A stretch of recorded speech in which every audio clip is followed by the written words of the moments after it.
What's going on, guys? Welcome back to BlackTideTV. Second video of the day, could be the first video of the day depending on when this video is going out, whenever you're seeing it. I apologize for the late upload, but I had to take a break from this game while trying to get this gameplay. Between you and me, a man can only take so much Infinite Warfare before he wants to blow his brains out, and I was at that stage. Oh my god. This game is fun in certain spots, and it's just extremely frustrating in other spots. I think this is the most frustrating Call of Duty game I think I've ever played. But that aside, I did get my gameplay finally. We're back, and we're talking about the community update of January 2017. This is a new thread on the Infinite Warfare subreddit that was posted by Ashton is Vulcan, who is the on-again, off-again community manager over at Infinity Ward. She's not on-again, off-again in the traditional sense. I just call her the on-again, off-again community manager because she'll be there, she'll be interacting with the community like crazy, like posting things, this and that, and telling everybody what's going on 1 minute, and then the next minute she's gone for days and weeks and months on end. But this minute she's actually here, she's telling us some things that we've wanted from the inception of this game. Since day one, we've been asking for leaderboards, we've been asking for custom emblems, we've been wondering what's going on at Infinity Ward, and we're finally getting some answers here in this thread. So we're going to break down the thread today. We're going to be talking about things, asking a couple more questions, and I'm going to ask for you guys' opinion in the comment section down below. But we're going to go through this. We're going to really hone in on the main topics, the things that are going to impact the most people, and let's just get started because there is quite a bit to talk about in this video. So first things first, we have a little introduction to this thread. It's just like, oh, it's the beginning of a new year, we have plans, and it's going to be exciting, and we've had all this feedback, blah, blah, blah. We haven't really been paying that much attention, etc., etc. But then we finally get to the good stuff: leaderboards, combat records, and Emblem Editor. So what it says here is that they are being worked on and are going through waves and waves of testing at the moment. They also say, please be patient with us, and we'll be sure to keep you updated as these features come online. Well, we have been patient with you. These features should have been in the game since day one, but who's counting, right? We've been patient. Well, most of us have been patient. A lot of us have been really freaking out because these things should have been in the game since day one. But moving on, they said that before the end of the month, so before the end of January, we will have leaderboards. Thank God, finally. And by late February, we'll release combat records and the in-game editor that allows for custom emblem creation. We know everyone is anxious to get their hands on these features, and we're doing everything we can to finish testing, wrap them up, and get them out to you. So we're finally getting some things coming out by the end of February. So what's that? The game came out in November, so all of November, December, January, February, only 4 months, so a third of this game's lifespan, to get core features like combat records, leaderboards, and custom emblem editor into this game. Great job, Infinity Ward. Like, at least they're finally getting them into the game, but a third of the game's lifespan, most of the audience of this game has moved on at this point. Like, you've already wasted so much time, and you've already lost so many people that would have stayed with your game if these things were in from day one. But I mean, at least they're finally getting them out to us, so I'm just gonna stop ranting right now.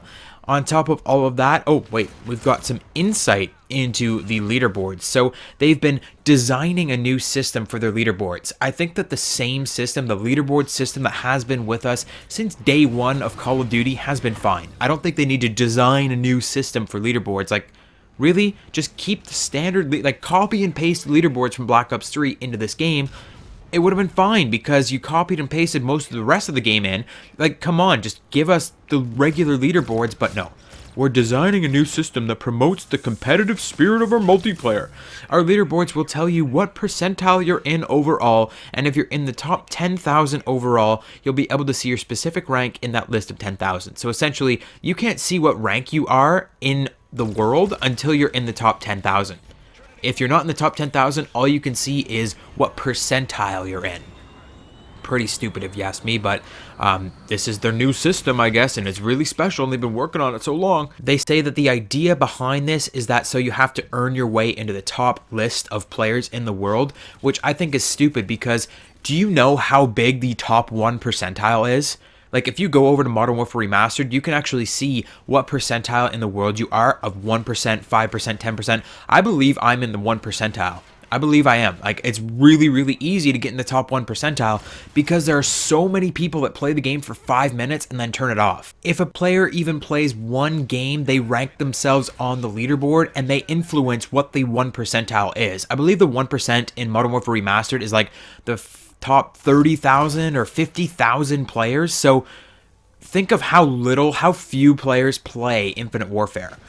The 1 percentile is going to be like the top 100,000 people. It's not going to matter. Everyone's going to be in the top 1%, and you'll never know when you're going to get into the top 10,000. So it's stupid. I think they should just keep the standard leaderboards that were in Black Ops 3 because they fucking work. Why did you have to take all of this time to make your own special leaderboards that aren't even going to change anything? They're just going to make it worse.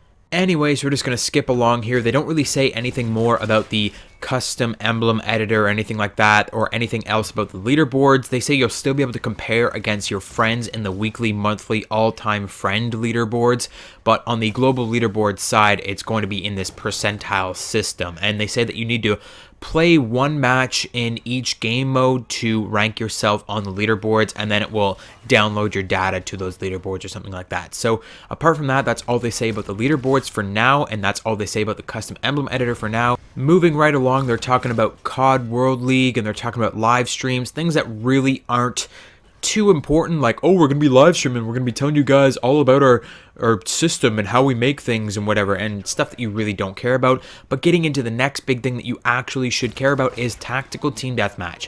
We've received so much positive feedback about Tactical Team Deathmatch, so we'll be leaving it in permanently. So Tactical Team Deathmatch is a permanent thing in Infinite Warfare now. They also say that they'll discuss what this means and how it will be playable as they roll out updates to the playlists. So they will be updating Tactical Team Deathmatch as well. And on top of that, they say that all of their featured playlists, like all their featured modes like Reinforce and Grind whenever it does come out, and Demolition whenever it does come out, these featured playlists will not only be featured on the weekends anymore, but they will be featured for a full week every time they come out. So people that can't play on the weekends can get onto those featured playlists and finish their challenges.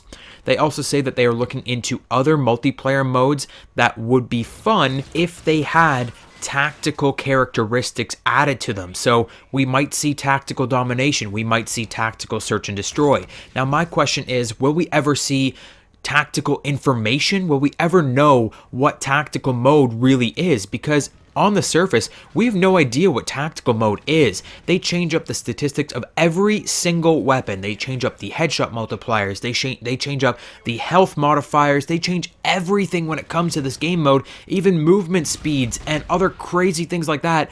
I want to see some hard info on tactical mode. Like, we know what hardcore mode is. We know that hardcore mode, it brings you down to 30 health, you have no more health regen, we know that it changes up a couple different things, and we know that for certain. We get it, we know what hardcore is, but I want to know what tactical is, because there's no tactical option in private modes. I can't go into private and go tactical mode on, and then do testing in tactical mode, and see what really changes in tactical mode. So if they are going to introduce more tactical, I want some hard information here of what is different about tactical mode, because weapons completely change in this game mode. Like, the R3K is not a great weapon in core modes. Like, I don't care what you say, it did get buffed, but it's still not great. But when you get into tactical, it's the stuff of nightmares. So I want to know, what's the difference with tactical versus core versus hardcore? We want some hard info here, because if you're going to make tactical the big thing in this game, you gotta tell us why. You gotta tell us something about the game mode. Apart from that, guys, the rest of this thread is not too interesting. They're just talking about Sabotage DLC and how they're working on it. Nothing new. They're talking about how they're playing alongside us and listening to our feedback. They say to keep sending them whatever problems we have, and they're working on fixing everything. They're working with pro players. Of course they are. That's their #1 priority. And last but not least, here, something very unexpected. They said that they are working on assessing additional penalties for those players that took part in the holiday key exploits. So those of you that did exploit that key glitch, you may not be off the hook just yet, but those are all of the crazy things that they're talking about in this thread. It's a pretty great thread. They're finally communicating with us. Who knows when they will have this much transparency in the future. I honestly don't think that we're going to see something like this again for another couple months until everyone else gets pissed off again. But for now, it is something that we've been waiting for, and I'm glad that they posted this. I hope you are as well. Hit the like button if you enjoyed this video. Comment your thoughts down below. Subscribe for more daily gaming goodness so you don't miss anything, and I'll see you guys on the next video.